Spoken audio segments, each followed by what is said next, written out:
I'm the orphan girl adopted by the Moretti family, which was the biggest mafia family on the East Coast. The current Don Grayson Moretti was my best friend growing up. At a family banquet, somebody slipped him an aphrodisiac and I slept with him. Good news, the experience was incredible. He was absolutely massive and we went at it 8 times in a single night. Bad news, I'm pregnant. He's just put out a massive bounty, ordering every man he has to hunt down the woman who vanished from his bed a month ago. The Moretti family has eyes on every street in New York. Not even a rat can dig a hole without him knowing. I forced my face into something calm and clapped him on the shoulder. Gray, that girl from that night. Did you find her? What are you going to do? Grayson let out a cold laugh. Break every bone she's got. Burn her to ash. Scatter what's left. At a family banquet, I slept with Grayson Moretti, the don of the most powerful mafia family on the East Coast. The next morning, he put out a citywide bounty hunting the woman who disappeared from his bed. I forced myself to look calm and clapped him on the shoulder. What if she's carrying your kid? I watched his closed eyes. Grayson lifted his lids. His irises were the deepest ice blue, the fireplace flames dancing in them. Bastard or not, she's done. He tipped the pills into his mouth and washed them down with whiskey. I want this woman erased from New York. The glass hit the oak table with a dull thud. Cheap perfume. Trash. Not worth my time. He pulled out a handkerchief and dabbed his mouth. Sloppy work. Has to be one of Fontaine's pawns. They actually think climbing into my bed gets them the Southside docks. My fingers curled against my belly, nails digging into my palm. Maybe she wasn't after the docks. Grayson sneered. If it's not the docks, it's money. Anyone who tries to play me pays for it. He stared at the surveillance still,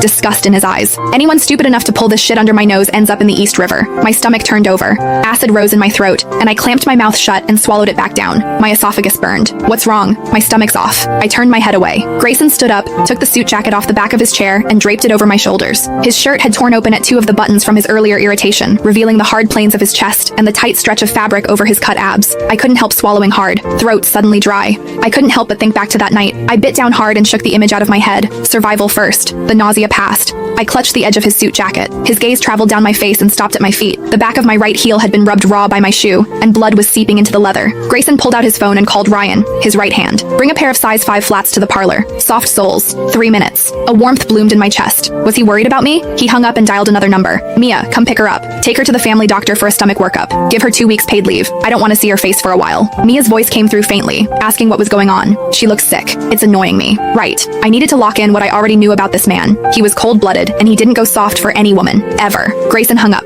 Ryan came in carrying a shoebox and set the flats by my feet.